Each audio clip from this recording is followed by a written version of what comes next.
আসসালামু আলাইকুম। আজকে আমরা বানাবো প্যারা সন্দেশ। আর এই সন্দেশটা বানাইতে আমাদের শুধুমাত্র দুধ আর চিনি লাগবে। আর লাগবে সময়। এটা অনেকক্ষণ সময় নিয়ে জাল করতে হয়। আর এখানে আমি নিয়ে নিচ্ছি 1/4 কাপের মতো চিনি আর ১ টুকরা দারচিনি। আর এখানে আমি ২ টা গুঁড়া দুধের প্যাকেট নিয়েছি। এটা টোটালি অপশনাল। আপনারা চাইলে ইউজ করতে পারেন, চাইলে নাও ইউজ করতে পারেন। চলেন শুরু করা যাক। এখানে আমি ১.৫ লিটার পরিমাণের দুধ নিয়ে নিয়েছি। এখানে আমি আড়ং-এর লিকুইড দুধটা নিয়েছি। আপনারা খাঁটি গরুর দুধ পাইলে খুবই ভালো হবে। এর ভেতরে আমি দারচিনিটা দিয়ে দিচ্ছি। দারচিনিটা আমি একটু পরেই তুলে ফেলবো। এটা মানে একদম শেষ পর্যন্ত রাখবো না। জাস্ট একটু ফ্লেভারের জন্য দিচ্ছি। আর এটা খুবই অপশনাল। আপনারা যদি দুধের ফ্লেভারটাই বেশি পছন্দ করেন তাহলে দারচিনি দেওয়ার দরকার নেই। আর এখানে আমরা অনেকক্ষণ সময় নিয়ে জাল করব দুধটা। এখানে আমার মিনিমাম ২.৫ থেকে ২ ঘন্টার মতো সময় লাগবে। এখানে আমি ১০ মিনিট পরের অবস্থাটা দেখাচ্ছি। এখন আমি দারচিনিটা তুলে ফেলবো। আর বারবার দুধটাকে নাড়াচাড়া করে দিতে হবে যতক্ষণ না বলক উঠছে। আমরা ১ম এ একদম হাই ফ্লেমে বলক ওঠা পর্যন্ত জাল করব। এর পরের পুরাটা সময় একদম লো ফ্লেমে বা লো টু মিডিয়াম ফ্লেমে এটাকে জাল করব। জাল করে একদম শুকায় ফেলবো। মানে ছানাটা বের করে ফেলবো। এটা হচ্ছে একদম অথেন্টিক পদ্ধতি প্যারা সন্দেশ বানানোর জন্য। এজন্যই মনে হয় এর নাম প্যারা সন্দেশ। কিন্তু এটা বানাইতে প্যারা হইলেও এটা খাইতে খুবই মজা। এই যে দেখেন এটা হচ্ছে আমার ১৫ মিনিট পরে অবস্থা। সো এটা একটু কমে গেছে। আর আমাদের কন্টিনিউয়াসলি এটাকে নাড়তে হবে। এটা নাড়া বন্ধ করা যাবে না। আর সবথেকে ভালো হয় যখন আপনারা রান্না করবেন তখন যদি আরেকটা চুলায় দুধটা বসায় দিয়ে রাখেন। কারণ ২ ঘন্টা বা ২.৫ ঘন্টা সময় নিয়ে এটা জাল করা দেখা যায় যে খুবই ধৈর্যের কাজ। তার থেকে রান্নাও হয়ে গেল প্লাস মিষ্টিটাও তৈরি হয়ে গেল। এরকম করে করলে দেখা যায় যে সময়টাও অনেকখানি বেঁচে যায়। আর হ্যাঁ, যারা ফুল ক্রিম মিল্কটা পাবেন না তারা চাইলে একটু বাটার ইউজ করতে পারেন। কারণ দেখা যায় যে একটু জাল করার পরে দেখেন এটা ০.৫ ঘন্টা পরের অবস্থা। উপর দিয়ে একটু তেল ভেসে উঠছে। যদি আপনাদের ক্ষেত্রে এরকম না হয়, আপনারা জাস্ট একটু বাটার ইউজ করতে পারেন। না হলে দেখা যাবে যে এটাকে বানানোর সময় বা শেপ দেওয়ার সময় হাতের সাথে বারবার লেগে যাবে। সো এটার জন্য বাটার ইউজ করাটা ভালো। আমি এর ভেতরে 1/4 কাপেরও কম চিনি এখন দিয়ে দিচ্ছি। কারণ দুধটা যখন একদম কমে যাবে, তখন দেখা যাবে যে চিনিটা অনেক বেশি হয়ে যাবে যদি আমরা বেশি করে চিনি দেই। আর হ্যাঁ, আমি কিন্তু এর ভেতরে কোনো লবণ ইউজ করি নাই। কারণ দুধটা যখন কমে যায় জাল করে, তখন এটা এমনিতেই সল্টি লাগে। মানে একটু নোনতা, নোনতা লাগে খাইতে। তো এইজন্য আমি এখানে আর কোনো এক্সট্রা লবণ ইউজ করি নাই। আপনারা যারা অনেক বেশি লবণ প্রেফার করেন তারা চাইলে ১ চিমটি পরিমাণ লবণ দিতে পারেন। বাট না দেওয়াটাই সবথেকে ভালো। এখানে আমি ১ ঘন্টা পরের অবস্থা দেখাচ্ছি। দুধ অনেকটাই কমে গেছে এখানে। এজন্য এখানে আমি গুঁড়া দুধ দিয়ে দিচ্ছি।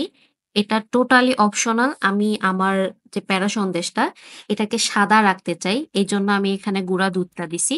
যারা লালচে কালারটা প্রেফার করেন, তারা কোনোভাবেই এর মধ্যে গুঁড়া দুধ ইউজ করবেন না।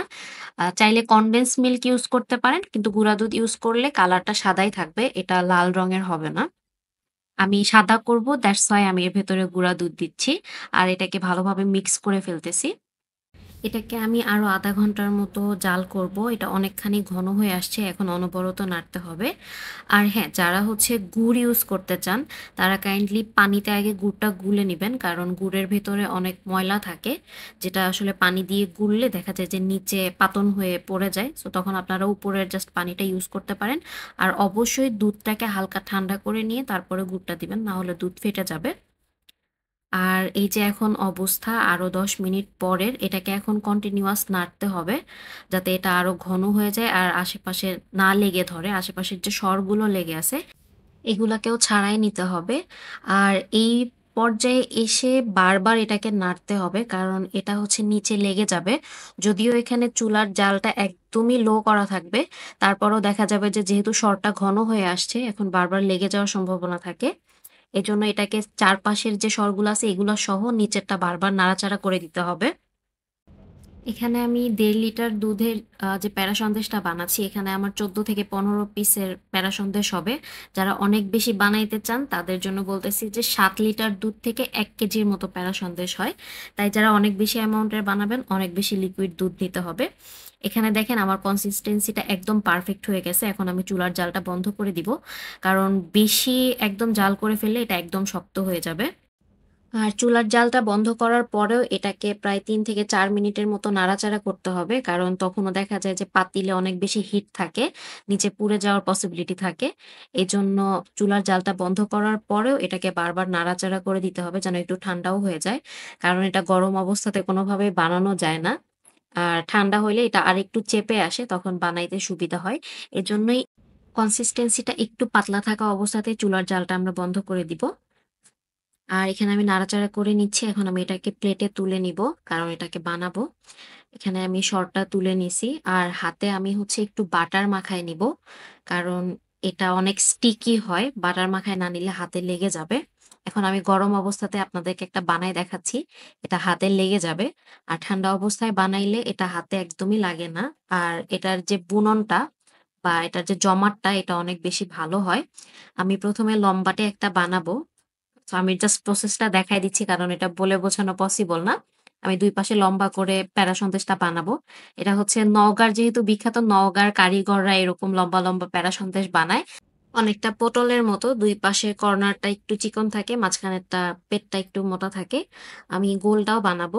এটা হচ্ছে গরম অবস্থায় বানানোটা দেখেন, এটা একদম সহযোগিতা করতেছে না ছানাটা। আর এখন আমি ঠান্ডা অবস্থায় একটা বানায় দেখাচ্ছি। ঠান্ডা অবস্থায় বানাইলে যেটা হয় যে এটা খুব তাড়াতাড়ি শেপে চলে আসে, বানাইতে ইজি হয়। আমি এরকম লম্বা করেই একটা বানাবো এখন। আর আপনারা চাইলে এখানে ছাঁচও ইউজ করতে পারেন। আমরা যে পিঠাগুলা বানাই, তালের পিঠা বা অন্যান্য নকশি পিঠাগুলা বানাই যেগুলা ছাঁচ ইউজ করি, ওই ছাঁচগুলা দিয়েও বানাইতে পারেন। আর এখানে আমি আরেকটা গোল বানায় দেখাচ্ছি। গোলগুলা তেমন কিছু না, জাস্ট গোল করে মাঝখানে আঙুল দিয়ে একটা চাপ দিয়ে দিতে হবে। এই। আর হচ্ছে আমরা প্যারা সন্দেশ বানানোর পরে এটা অনেক স্টিকি থাকে। এটাকে মিনিমাম ১ দিন সময় দিতে হয় বা ৪-৫ ঘন্টা সময় দিতে হয়। কারণ ঠান্ডা হইলে এটা দেখা যায় যে ভাঙার মতো হয়। কিন্তু এর আগে ভাঙতে গেলে দেখা যাবে যে একটু লেগে, লেগে ধরে বা একটু স্টিকি একটা ভাব থাকে। আমি আপনাদেরকে একটা ভেঙে দেখাচ্ছি। এখানে এটা সহজে ভাঙবে না। দেখা যাবে যে একটু আটকে, আটকে আসবে এরকম। এই তো এটাকে একটু সময় দিতে হবে ৫ থেকে ৬ ঘন্টা। তারপরে দেখা যাবে যে একদম পারফেক্ট কনসিস্টেন্সি তে চলে আসছে। এই তো, আল্লাহ হাফেজ।